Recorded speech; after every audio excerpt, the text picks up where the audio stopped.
Agitation, friend or foe. Agitation creates friction. Friction creates awareness. Awareness creates acknowledgement. Acknowledgement creates ownership. Ownership creates evaluation. Evaluation creates planning. Planning creates thought provoking sessions. Thought provoking sessions creates execution. Execution creates results. Results creates reflection. Then the cycle starts all over again. For some, the cycle does not begin because they like to stay agitated, to complain and murmur.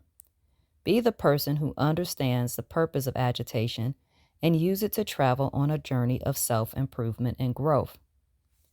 When we think about agitation, or maybe some don't even think about agitation, it begins with a negative connotation. Why? Because we say, "Oh, I'm so agitated," not really thinking or pondering why we're agitated or what agitated us. But when I think about a washing machine, some of the old school washing machines, right? They have what's called an agitator. That's that little piece that's in the middle that your clothes sometimes get stuck around. Okay, so why did the makers of a washing machine put something in there called an agitator? When I started thinking about that, the reason why the agitator was there, or is still there in some, is because it is needed to get some of the harsh stains out of the clothes that we have worn. That agitation process, as it is going along, is creating the friction needed to loose some things off of those clothes. So then I started even thinking even further. Friction is what's needed to spark something, right?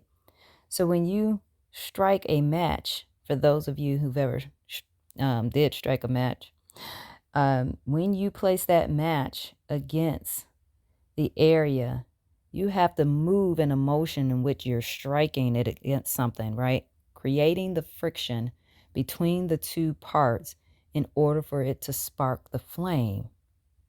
And the flame creates the fire. And that fire is awareness. And when you are aware of your surroundings or your thoughts, your feelings, your emotions, you're aware of your talents, your abilities, your gifts, and your skills, you have that moment of acknowledgement. And with that acknowledgement, you now are able to take ownership of what you've acknowledged. That ownership gets deeply rooted in you and provides you with an opportunity to evaluate what to do next. As you're in your evaluation process, very likely you have a journal or a book, or maybe you record yourself thinking about the things that you want to do. Now you get to plan it out.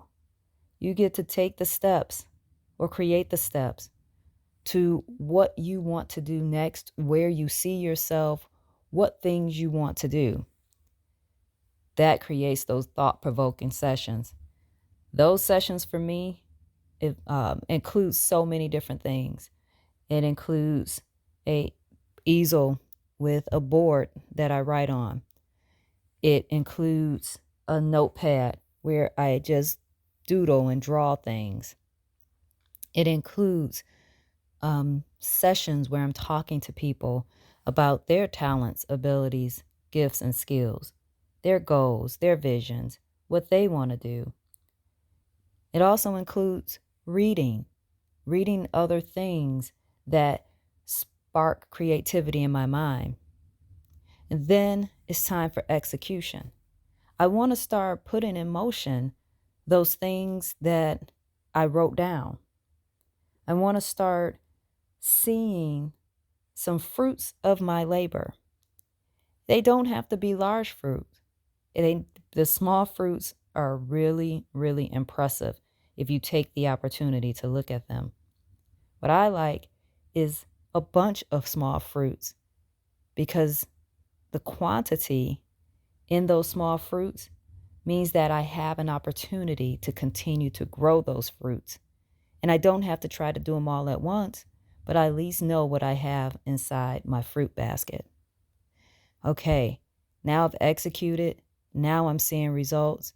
I'm looking at the results and I'm going, wow, I have multiple small fruits in my fruit basket and I'm pretty excited.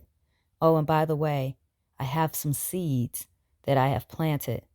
They're not ready for harvesting yet. They still need time, watering, nurturing, and, that good old vitamin D before their time has come for harvest. And then I get to reflect.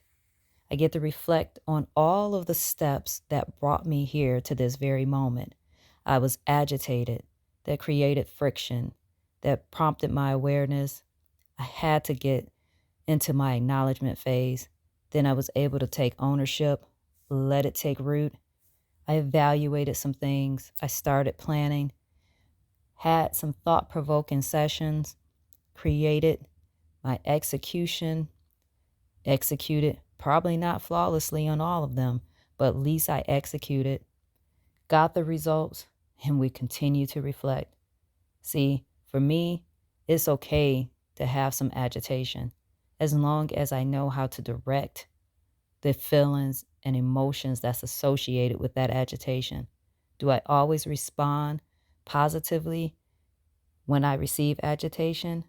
No. There are days that I am so agitated that I let it take root in the wrong kind of way.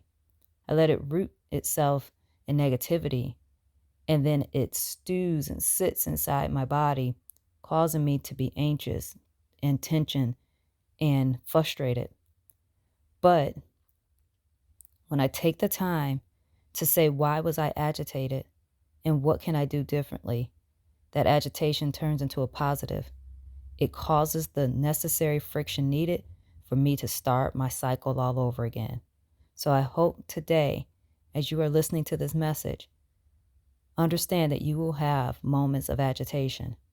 It is the direction in which you use that agitation to either fuel your positive next steps or letting it take root and create a poison within your system. So I hope you take that agitation, learn how to flip it into a positive, go through those cycles, and let the creation begin anew in you to change your perspective on agitation and its purpose in your life.